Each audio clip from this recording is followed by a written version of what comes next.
del programa pasado, de qué dijimos, cómo nos fue hace 8 días. Octavio, por favor. Sí, buenas tardes.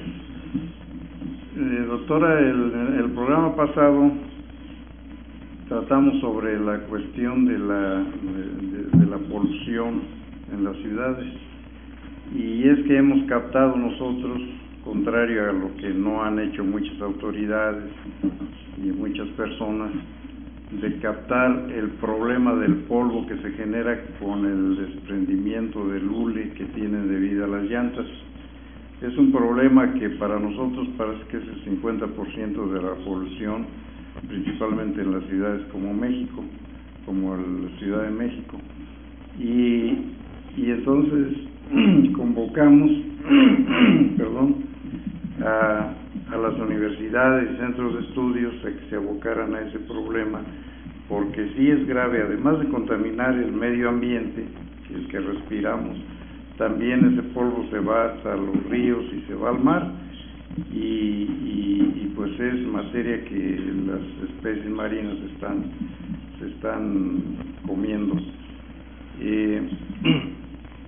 Hemos oído que hay mucho plástico en los mares, en los océanos, y creo que también es cuestión de tomarse en cuenta, porque son demasiadas toneladas de polvo que se generan en todo el mundo. Yo hacía la consideración de que si multiplicamos el grueso de la vida de una llanta por el ancho, por pi por d sacamos un volumen de cada llanta, la multiplicamos por 4. El parque vehicular en la Ciudad de México es de más o menos 5 millones, más en la zona metropolitana otros 5 millones, son 10 millones de vehículos nada más en este lugar. En todo el mundo pues son demasiados carros que andan rodando y andan generando ese polvo, que por la densidad del polvo inmediatamente se lanza al aire por el mismo vehículo, porque es muy suave, muy poca densidad. Son micropartículas que incluso se pueden comparar con el negro de humo, que es la unidad de los IMECA, según tengo entendido. Y pues queremos saber su punto de vista en relativo a este problema, porque nadie le ha puesto atención. O sea, la verificación la toman, pues más bien yo considero que es una cuestión recaudatoria más que la intención de resolver el problema, porque la prueba está que no ha mejorado mucho el ambiente. Hay ocasiones en que, a pesar de que están todos los carros verificados, hay contingencias, no debería haberlo. ¿Por qué? Porque no han tomado en cuenta el polvo de las llantas. En las industrias pues ya tienen aparatos, ya hay muchos filtros húmedos de polvo, electrostáticos, en fin, que captan las partículas, y ya no es tanto el problema en la industria. Sí hay algunas, pero en general no tenía por qué haber polvo en el ambiente. Pues sí, de la tierra y cosas naturales, o del polen, etcétera, pero hay veces que la Ciudad de México se ve negra, y usted sabe que los polvos van por colores, su peligrosidad se mide por los colores, ¿no? Además de las materias de las que son. Pero hay veces que vemos la ciudad completamente saturada de polvo negro, y si fuera de tierra pues sería gris, y si fuera de otros materiales también. Yo tengo la seguridad, casi estoy seguro que es del polvo de las llantas. Yo le invito a que nos dé su opinión. Pues bueno, tiene razón, hay mucha contaminación, y uno de los principales elementos que originan esta contaminación pues son los vehículos, la cantidad de vehículos que actualmente, sobre todo, no solamente en la Ciudad de México, sino también en Puebla y en Cholula, ya lo observamos, que ha incrementado de manera muy acelerada. Tiene mucha razón en cuanto a que se está monitoreando que hay una contaminación, no solamente se monitorea de acuerdo a las instituciones gubernamentales o educativas que pudieran tener esos sistemas de monitoreo, que pudieran valorarlo y evaluarlo, sino que también nosotros a simple vista como ciudadanos podemos observar cada mañana que la contaminación ya es muy severa. Y no solamente la podemos observar, sino que ya la estamos sintiendo y está afectándonos de manera muy severa a la salud. Es un problema ya de salud pública también, porque ha incrementado notoriamente lo que serían los problemas de tipo alérgico. Ya lo sentimos muchas personas. ¿Y eso a qué se debe? Pues se debe de que, como tiene razón, a veces nada más es cumplir con un requisito en cuanto a verificación de cada uno de los vehículos, y eso se hace cada año. Posiblemente desde mi punto de vista pudiera hacerse por lo menos 4 veces al año para tratar de evitar esa situación en cuanto a los elementos o microelementos que está generando la parte de los vehículos. En relación a los problemas severos que origina ese tipo de contaminación por los vehículos, pues generalmente lo que se origina es precisamente no por las llantas solamente, sino también por el combustible que se utiliza. El combustible que tiene obviamente elementos pesados que afectan demasiado a la salud, como el plomo o otro tipo de elementos que pudieran estar en base a la composición química de los diferentes tipos de combustible que son utilizados, sino también a lo que serían las llantas, como usted dice. Entonces, ello lo que ocasiona es que se generan compuestos de nitratos y nitritos, que son sumamente nocivos a la salud, y que de hecho se tiene referencia que ha habido grandes problemas de salud y de muerte, sobre todo masivos, en los que son derivados precisamente por compuestos derivados del nitrógeno y del azufre. Entonces, la contaminación por la parte vehicular se debe a la formación de nitratos, nitritos y derivados.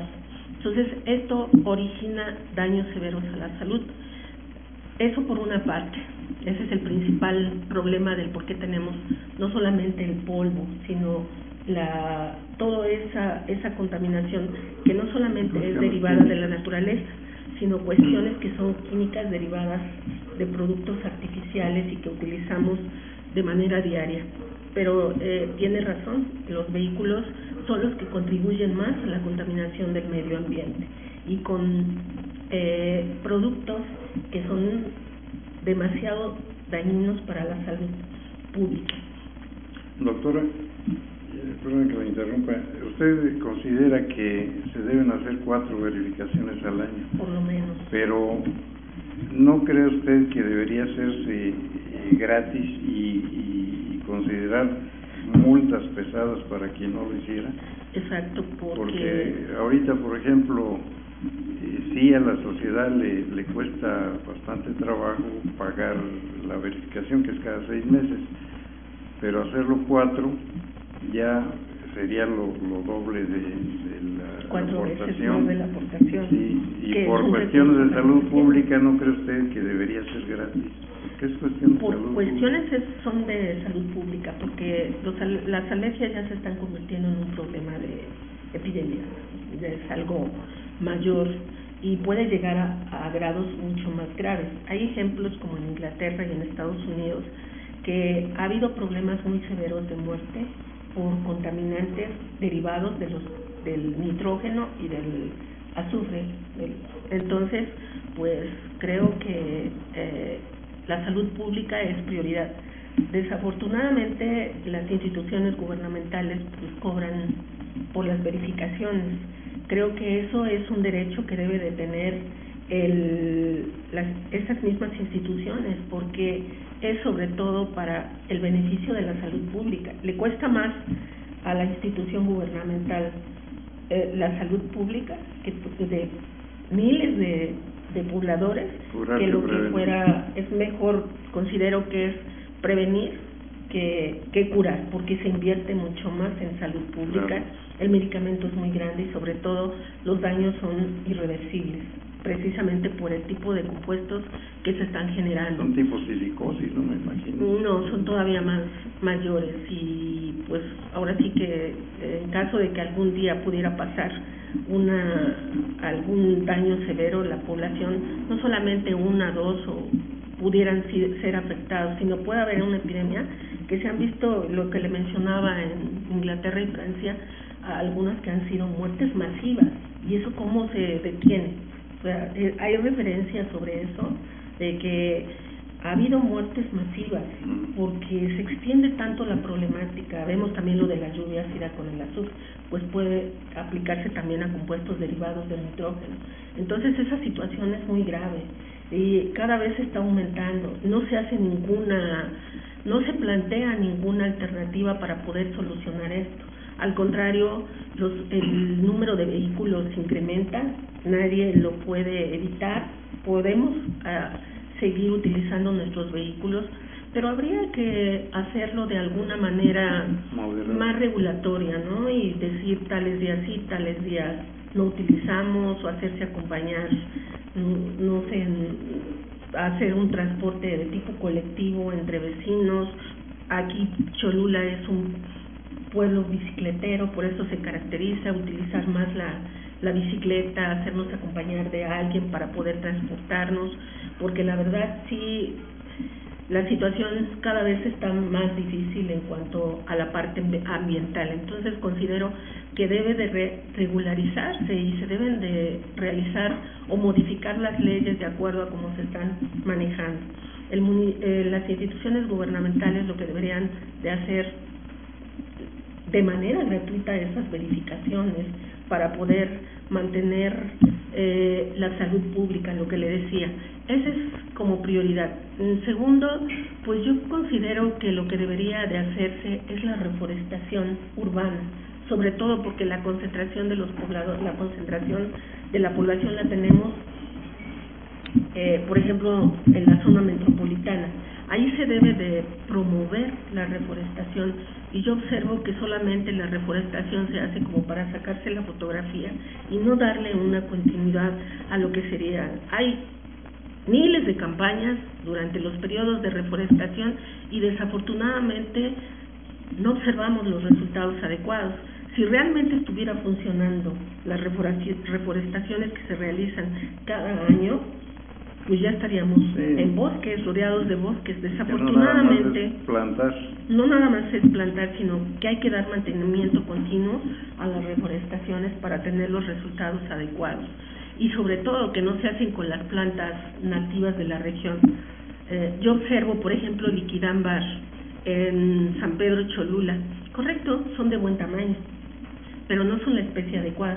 Esos pobres árboles están sufriendo, la verdad, porque el porcentaje de humedad no lo tienen. No son árboles nativos, esos árboles son de clima húmedo. Nosotros somos clima templado y a veces somos extremadamente cálido o extremadamente frío por estar muy cerca de los volcanes. Entonces, las especies adecuadas no son las especies adecuadas con las que se está reforestando. Es en primer término. No tenemos los árboles, el número de árboles necesarios como para poder también evitar esa contaminación. Y esos árboles que son importantes para la población urbana, que son los que nos están dando los servicios ambientales de los cuales requerimos, como por ejemplo el captar todas esas partículas que son nocivas para nosotros, las hojas las captan.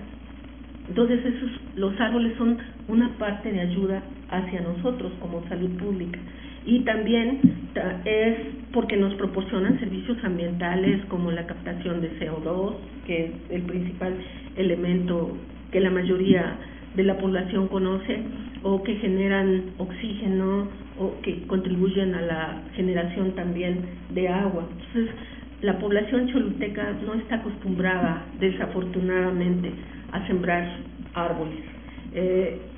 Consideran muchos vecinos que los árboles estorban, que los árboles generan basura, que los árboles quiebran vidrios, y pues va uno a las direcciones de ecología y te dicen puedes talarlo y siembras 5, pero yo nunca veo esos 5, no veo realmente que se esté aportando con arbolado urbano para nuestro municipio.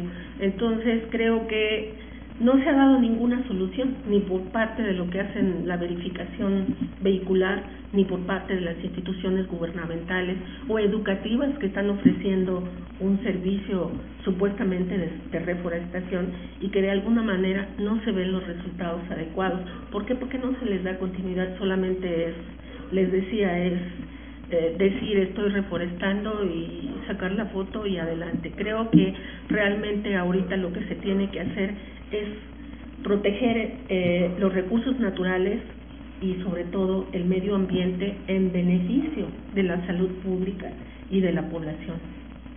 Claro. Estoy viendo aquí en la pantalla, perdón que interrumpa, nos dicen, es bicicletero, no por gusto, sino por la situación, hay que hacer ortografía, que en México por culpa de la corrupción en todo el país. Bueno, sí tiene que ver.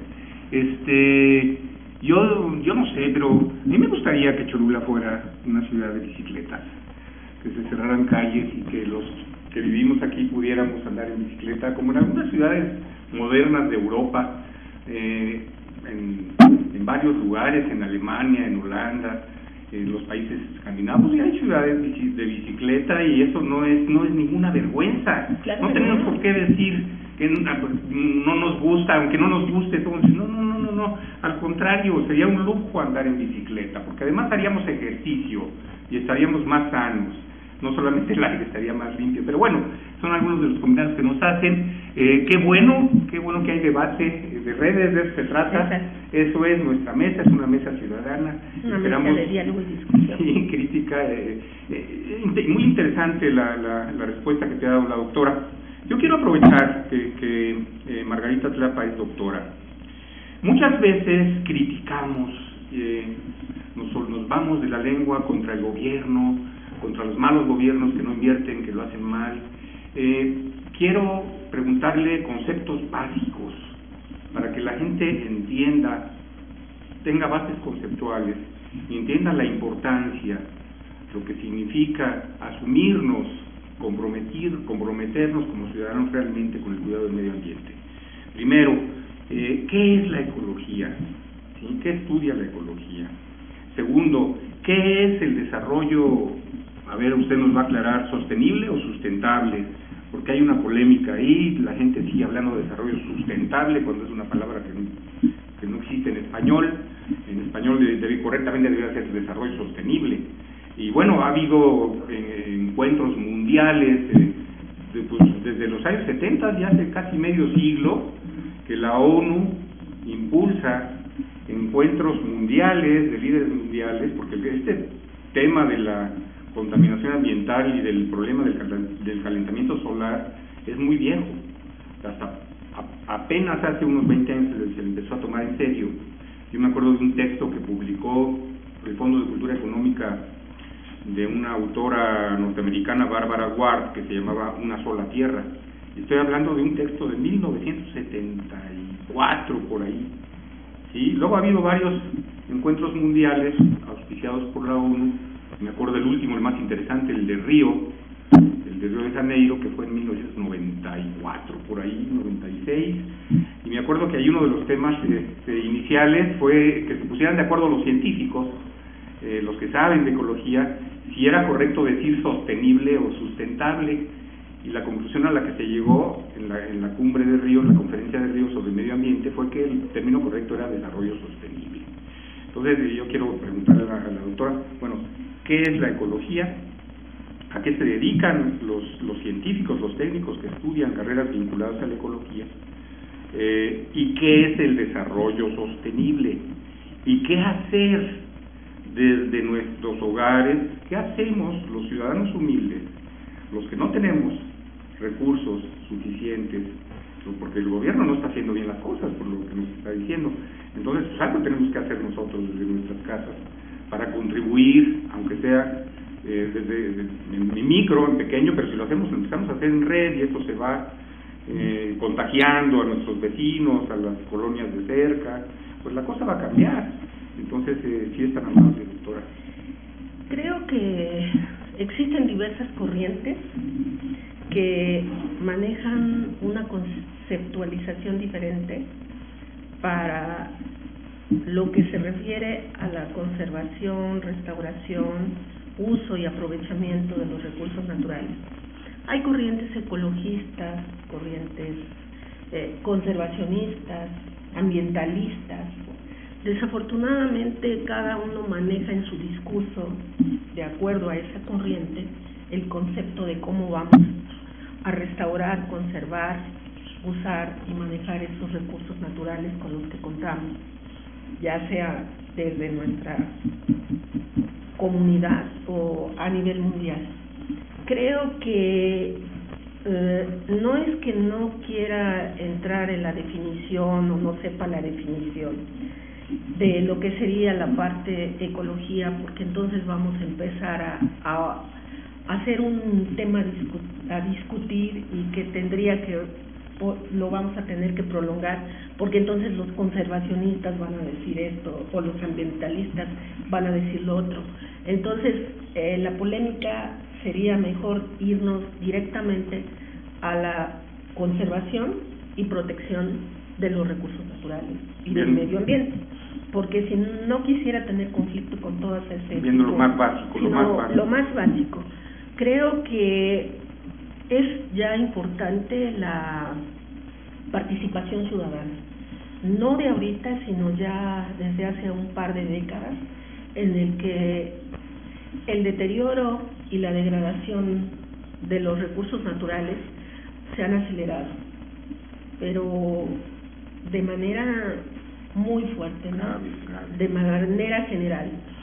Entonces, cada una de las corrientes ecologistas, conservacionistas, ambientalistas y los mismos activistas que no tienen nada que ver con la parte conceptual de cada uno de los tres anteriores que les mencioné, pues también desarrollan actividades para la conservación y protección de los recursos naturales.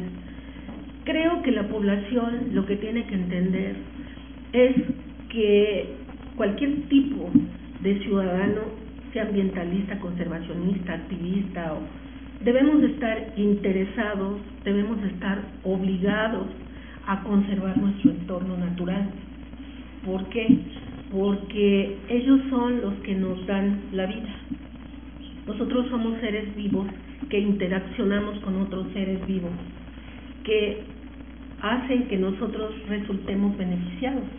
En este caso son los recursos naturales, de manera particular la biodiversidad, y para los seres humanos lo que serían las plantas, la flora, que son los únicos organismos que transforman la energía solar en energía química, y que las plantas son las que nos brindan el oxígeno, el agua, la captación del CO2, la captación de nitratos, sulfuros y todo lo que pudiera haber para que nosotros tengamos una buena salud y el bienestar social en general. Entonces, nosotros debemos de partir de que nuestra obligación es conservar esos recursos naturales, que mínimamente y desde la primaria nos enseñan lo que es la fotosíntesis, que es el proceso de decir, la energía calórica se transforma en energía química, y no hay seres vivos en la Tierra que lo hagan más que las plantas, y las que nos van a proporcionar la salud. Y entonces que debemos de tener un arbolito, plantitas en nuestros hogares. Hay árboles para todos los tamaños de casa. Si nosotros tenemos un departamento, cabe perfectamente un bonsái y caben plantitas. Si tenemos tierras, pues con mucha más razón podemos hacer bosques. Entonces, creo que la ciudadanía debe de entender de la importancia, saber que las plantas son de mucha importancia para nuestra salud, y que lejos de decir que tira basura y que hay que barrerla, que hay que quiebra un vidrio, debemos de pensar que nos provoca alergias, que no vamos, si no tenemos plantas, no vamos a poder respirar, no vamos a poder tener agua. El no tener plantas o tener una biodiversidad significa que no vamos a tener agua. Los gobiernos, la gente o la población dice, no va a haber agua, tengo derecho al agua. Y es tu obligación, gobierno, que tú me des el agua. Sí, pero como ciudadano, ¿qué hacemos para generar esa agua? Cuando nosotros convocamos a las reforestaciones, es muy poca la gente que participa. Cuando deberíamos de estar obligados, ¿por qué? Porque nosotros también exigimos derechos de tener agua. El gobierno, pues, se gasta muchísimo en la perforación de pozos. Es muy costosa la perforación de pozos. ¿Por qué? Porque los mantos freáticos cada vez están disminuyendo y la profundidad es mucho mayor para estar obteniendo esa agua. Pero también debemos exigirnos nosotros como ciudadanos, vamos a sembrar árboles. Y no solamente los vamos a sembrar y vamos a acudir a una campaña de reforestación, sino hay que darle continuidad, mantenimiento a esos árboles para poder alcanzar el tamaño adecuado y de esa manera nosotros podamos obtener los servicios que nosotros requerimos. Pero sobre todo ser exigentes, la gente que reforesta, de no sembrar nada más sembrar árboles porque quiero un rápido crecimiento para decir ya logré mi objetivo, no, sino realmente sembrar árboles que son adecuados y que son nativos al lugar donde nosotros vivimos y que pueden hacerse del tamaño adecuado a nuestro hogar. Muy bien, miren, Javier Torrentero dice, excelente plática sobre la contaminación. Lamentablemente prevenir sale caro y no costea al gobierno. Bueno, pues el enfoque lo está dando la doctora. Si el gobierno dice no tener recursos para incluir en sus planes de desarrollo una política de prevención de la contaminación del medio ambiente, pues entonces, pues, mientras no lo hace, mientras no presionamos, mientras no nos organizamos para que nuestro dinero, porque el dinero que maneja el gobierno es nuestro dinero, lo utilicen en lo que nosotros queremos, entonces mientras algo tenemos que hacer. Bueno, pues aprovechemos los jardines de nuestra casa, tenemos un terreno baldío enfrente, vamos a cuidarlo, vamos a sembrar ahí mientras no construyan, le pedimos permiso al dueño y limpiamos vamos haciendo cosas, esa es la solución, no vamos a estar a cruzarnos de brazos y decir, esperar a que le costee al gobierno prevenir, no, yo creo que algo tenemos que hacer. Y aquí vienen pues las preguntas pues ya directas sobre el trabajo cotidiano de la doctora. Yo me acuerdo en aquella visita que hice al Jardín Botánico Francisco Peláez, había una visita de estudiantes, me acuerdo que había una escuela que en ese momento que a mí me tocó visitar el vivero, yo fui a comprar plantas y me dijeron ahí venden plantas y baratas y de todo ahí había, ¿no? Vi que había estudiantes y vi que había un diálogo allí. Bueno, ¿qué se puede hacer desde los viveros? En este caso es un vivero privado, ¿no? Es un jardín botánico. Si quieren platicarnos sus experiencias en la educación. He colaborado o he trabajado en lo que serían los jardines botánicos de la UAP, sí. Jardín Botánico Universitario. Está ya en Ciudad Universitaria. Fui curadora del Jardín Botánico y fui subdirectora del Jardín Botánico Francisco Peláez aquí en San Andrés Cholula. Fui la responsable de la conformación del Jardín Botánico de African Safari Luis Guarne de Camacho. Y también fui la que conformó el Jardín Botánico Quetzalcóatl en San Pedro Cholula. Está registrado. Está por acá atrás.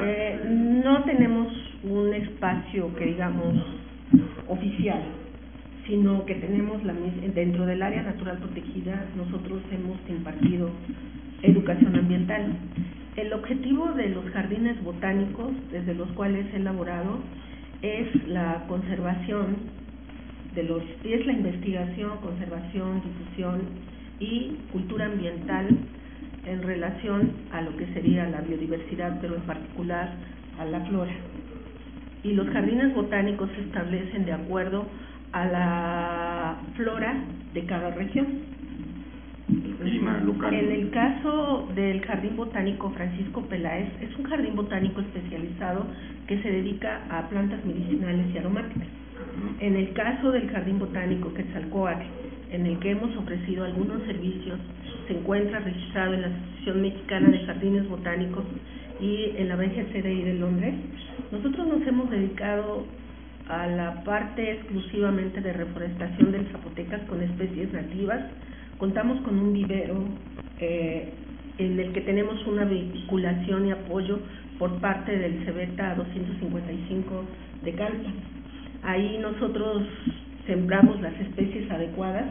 En un principio nos apoyaba el Jardín Botánico Luis Guardia de Camacho y para poder reforestar, pero nosotros sí somos exigentes para no hacer una contaminación en cuanto a estructura y composición de la vegetación del área natural protegida Cerro Zapotecas y contaminación del suelo, porque cuando nosotros no podemos reforestar con cualquier tipo de vegetación, ha habido un poco de desconocimiento en cuanto a qué es lo que debemos sembrar y cómo es y qué es un jardín botánico. Entonces, el principal objetivo que tienen estos jardines, les decía, es la investigación, conservación, cultura ambiental y difusión de la flora de la región. Entonces, nosotros promovemos mucho las especies nativas y las especies que se utilizaron desde la época prehispánica hasta nuestros días. Y pues Cholula es una ciudad en la que desde la época prehispánica la parte de la religiosidad que tiene como característica pues giró en torno a la naturaleza. Nosotros como seres humanos y en las diferentes culturas, pues la naturaleza ha sido fundamental para poder convivir en armonía y sobre todo estar en relación constante con lo que es el universo, en este caso principalmente lo que sería nuestro entorno natural. Creo que el patrimonio biocultural que tenemos no van desarticulados, van completamente unidos porque nuestra parte cultural se relaciona de manera directa con lo que sería la naturaleza para que nosotros podamos tener la riqueza que tenemos, desafortunadamente que no es valorada, que falta sensibilización, concientización y que no solamente es obligación de los gobiernos ni de las instituciones educativas, sino nosotros tenemos como ciudadanos la obligación de restaurar, conservar, fomentar y proteger los recursos naturales con los que contamos. No solamente por ser un jardín botánico, ese es el servicio que ofrece un jardín botánico, pero como ciudadanos, de manera individual, no dejarle todo o heredarle todo a los gobiernos, sino, bueno, yo te reclamo, pero también con qué contribuyo. Y desafortunadamente en Cholula no hay participación para la conservación de los recursos naturales. Es más, la educación ambiental se lleva esporádicamente y la educación ambiental no la están llevando adecuadamente. Entonces, se tiene que poner más énfasis en esa parte, no solamente desde lo que sería a la población. Hay educación ambiental formal e informal y se debe de dar en los diferentes niveles escolares, superiores, básicos y hasta el especialista. ¿Por qué? Porque cada uno lo maneja de acuerdo al nivel, pero sobre todo dar una educación ambiental, no con hechos aislados, igual que las reforestaciones y solamente temporales, sino que se debe de dar una educación ambiental con objetivos, con resultados, pero diversificado, porque actualmente lo que he observado en Cholula y en el estado de Puebla, pero sobre todo ahorita lo que me interesa es Cholula, que cuando manejan educación ambiental lo manejan solamente para la separación de desechos. Las universidades, aquí orgánico, inorgánico y todo lo que es. Pero ¿qué pasa con la biodiversidad? ¿Qué pasa con el ambiente? Son muy pocas asociaciones, activistas, ecologistas, ambientalistas, conservacionistas o ciudadanos que nos dedicamos a eso, porque estamos conscientes y somos sensibles a la problemática que actualmente estamos viviendo. Ya el planeta no está ya brindándonos, o ya es insoportable para él mismo el tener esta situación que nosotros estamos introduciendo. Somos un sistema abierto, el planeta, en el que entra energía y debe de salir energía. Sin embargo, al no salir la energía por todas estas contaminaciones, estamos reteniendo, se están creando los efectos invernaderos, la contaminación que ustedes dicen y muchas amenazas más que nosotros no las conocemos, no las percibimos, pero que de alguna manera están originando ese cambio climático que está dando unos resultados desastrosos a nivel mundial. Entonces ya es insoportable para nosotros mismos, nos estamos dando, hace mucho calor, no hay árboles, hay concreto, pero nadie siembra. Y las reforestaciones urbanas que se están realizando o en los espacios naturales, que son muy pocos, no se está haciendo realmente, no son las adecuadas, ni tampoco son las propuestas que deben de ser bien dirigidas para obtener esos buenos resultados, ni tampoco se ha dicho cuáles son los objetivos específicos que debemos de tener y que nos están amenazando continuamente. No hay una solución adecuada. Está bien. Doctora, yo tengo el concepto de que no se puede querer algo que no se conoce. En tiempos prehispánicos tengo entendido que todo giraba, como dice usted, a través de los elementos de la naturaleza. Por eso lo representaban en ídolos, en sus cues y todo eso. Pero esa tradición, ese respeto a la naturaleza se ha perdido mucho, demasiado diría yo. Entonces yo considero que es necesario que la cultura sobre eso se empiece desde temprana edad. Por ejemplo, se me ocurre a mí que es necesario promover los viveros escolares, pero para que los niños sepan manejar la tierra donde van a poner la semilla, cómo regarlos, claro, tiene que ser con orientación, en bolsitas, en fin, y después irlos a sembrar. Yo una vez manejé la cuestión de la reforestación en algún municipio, iban niños porque yo daba actas de nacimiento de los árboles, no árbol por árbol, pero sí por paquetes de árboles a una comunidad, y había niños que me pedían un acta de nacimiento de un árbol para ellos cuidarlos, y sí, se lograron. Yo andaba viendo y sí veía que había resultados. Y es muy bonito, se estimula a los niños al amor a la naturaleza, al árbol. Y yo considero que sí es necesario empezar la cultura desde temprano. No sé usted qué conceptos tenga. Creo que sí se deben de elaborar programas que tengan que ver específicamente dándoles prioridad, antes que nada, a la conservación de los recursos naturales para evitar problemas ambientales. Creo que eso se debe de hacer en todas las instituciones educativas y también dirigidas al público en general, porque se requiere la sensibilización y concientización de que las plantas nos brindan el oxígeno y nos dan el agua. Y entonces, pues las instituciones gubernamentales lo que deben de hacer es fomentar la cultura en relación a lo que sería cultura ambiental, pero con una información adecuada, generada específicamente por especialistas, que no solamente planteen una propuesta, sino que den cuáles son los objetivos para obtener los resultados adecuados. Porque les digo, hacen reforestaciones, pero no son las especies adecuadas, provocan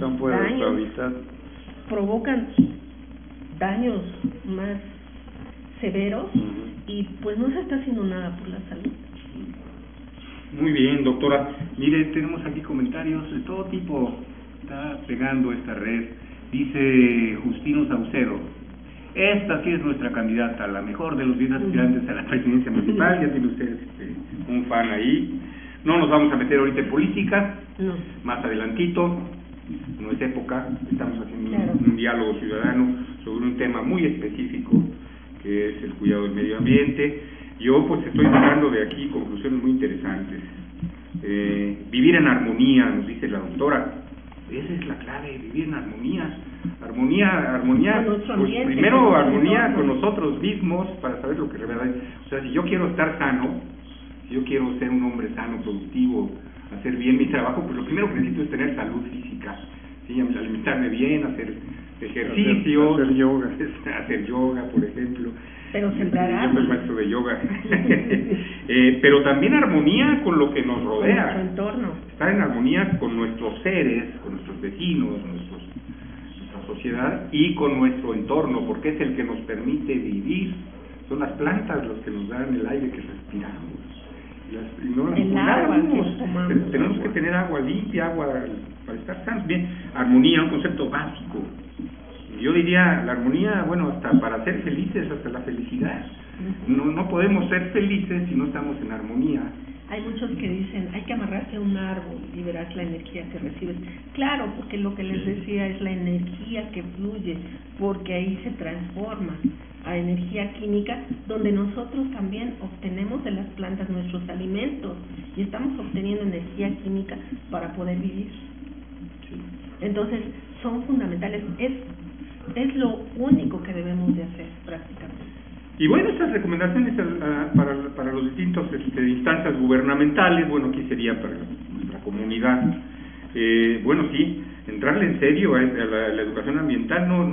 No es nada más separar basura y llevar botellitas de plástico de las que tiramos a la basura, llevarlas a la escuela para reciclarlas. Eso no es educación ambiental. Se requieren elaborar programas integrales, de la biodiversidad, de los recursos naturales. Y sí, también hay que ver qué se hace con la basura, pero no nada más. Claro. Sí, no esa nada es una más. Problemática. Muy bien. Tiene que ver mucho sobre la restauración, conservación, protección de los recursos naturales. Son fundamentales y sobre todo de las plantas. Vamos a dar el chance más al público. Dice Pablito Cholula, gracias por la información que nos brindan. Muy cierto, si el gobierno no hace nada por el medio ambiente, por eso mi mamá siempre siembra árboles y plantas en la casa de su servidor. Saludos desde el estado de Connecticut, de Estados Unidos, nos saludan, Connecticut. Pronto nos veremos en la hermosa Cholula, es un choluteca que anda por allá. Octavio, se nos está acabando el tiempo, se nos fue muy rápido. Bueno, pues con esta plática tan interesante, pues simplemente yo quiero redundar en los viveros escolares. Creo que es importante no solamente los viveros escolares, porque son una forma educativa. Creo que de nuestras casas debemos de fomentar el tener plantas. Claro. El tener plantas también, obviamente, lo decía hace rato, para estar directamente relacionándonos como seres humanos con nuestro entorno natural y vivir en armonía, lo que les decía.